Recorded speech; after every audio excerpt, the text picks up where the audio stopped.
rising eh, or pwedeng umalis siya sa isang sitwasyon, no? Or maybe sa sitwasyon ninyo, sa connection ninyo, umalis itong tao na to, no? Or may pag-alis, something like that.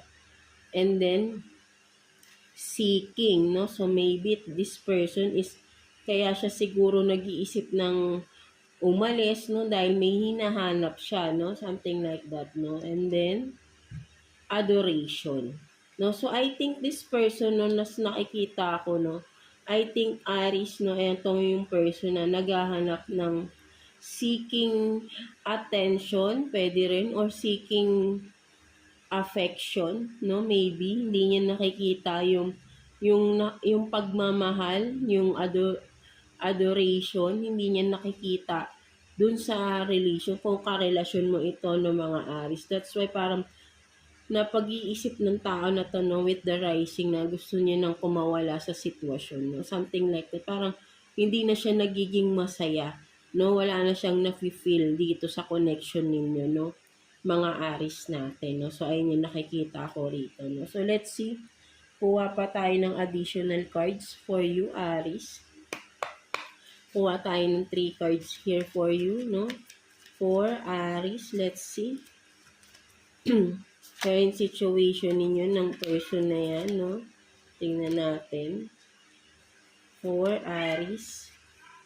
Current situation, let's see. Sige na nga, tumalon.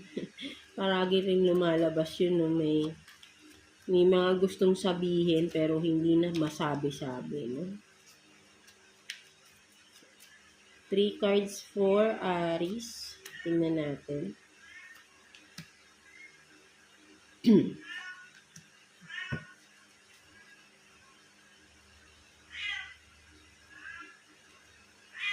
So, you have this friends, influences, no?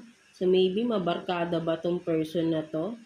Or kaya siya parang nakakapag-isip ng ano, kasi nakikinig siya sa mga kaibigan niya, no? Something like that. And then regrets, mistakes, no? So, itong tao na to, parang may regret siya, no? Nagsisisi siya, no? Ano ba yung pinagsisisihan niya? Honesty, truth, no?